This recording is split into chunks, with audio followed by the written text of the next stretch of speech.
My name is Martina Sonoma. We talk of non-communicable disease. This simply refers to a group of, or is an umbrella for a group of diseases that are not transmissible.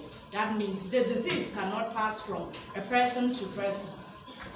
According to WHO, non-communicable diseases represent a group of preventable diseases with complex social, economic, and environmental etiologies. That's the origin of that disease.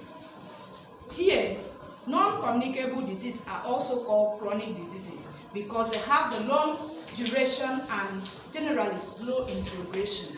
And they are also as a result of combination of genetics, physiological, environmental, and behavioral factors. Here, non-communicable diseases are those diseases that cannot pass from one person to another. What are they? These diseases include diabetes, diabetes mellitus, they include cancer, stroke, hypertension. In our environment, we see people with this kind of diseases. They cannot transmit. So, talk it to a layman, they cannot be transferred. I cannot pass it to one person. I cannot, as many as lives with me, they cannot get that disease. And that is why they are called non-communicable disease. Opposite of it is what we call communicable. That means they can pass from the person to person. Colleagues in the house, standing before you here is Faith Ifeolumo, and I'm here to still talk on the risk factors of non-communicable diseases. The World Health Organization report as of 2018 identified 5 important risk factors of non-communicable disease among the top leading risks to health. These include raised blood pressure, raised cholesterol level, tobacco usage, alcohol consumption, and being overweight. Other risk factors may include the person's economic or social condition, also known as the social determinants to health. It has been estimated that if the primary risk factors were to be eliminated, 80% of heart disease, strokes, 90% of cancers could be prevented. Interventions targeting the main risk factors have a significant impact on reducing the disease worldwide.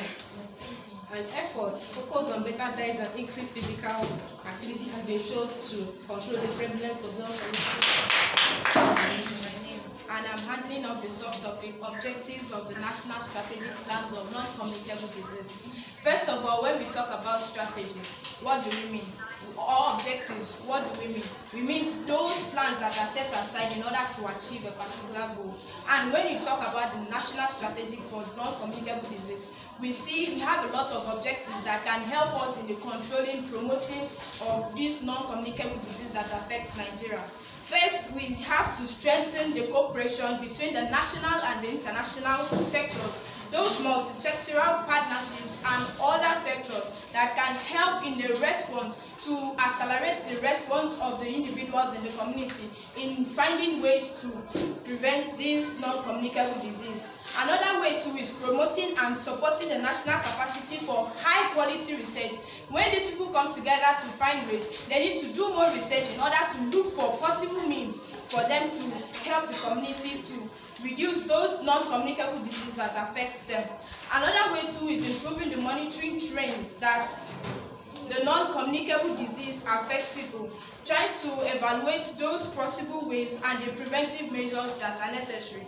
Another way too is reducing those modifiable risk factors that could affect the individuals in the community, trying to create awareness, letting people know about those diseases that affect them.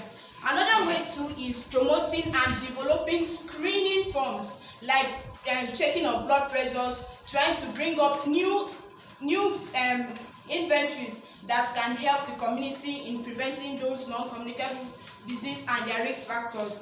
And in a nutshell, the end objective is to empower the community to adopt those practices that will help them live a normal life.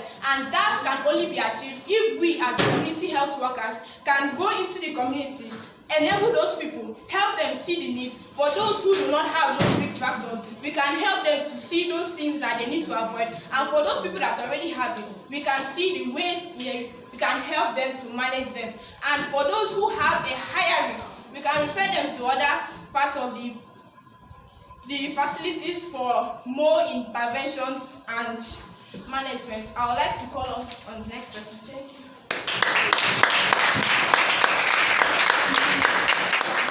My name is Fidela Presa. prevention and control. First, what is prevention? Prevention is the act of stopping something from happening or arising.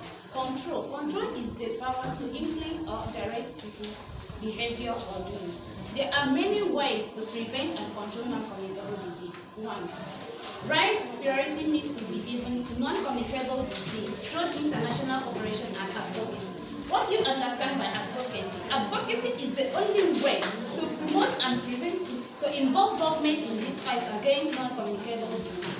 If you and I, as a health worker, are not interested in this, then the government won't be. Strengthen national capacity, governance, and multi-sectoral action and partnership.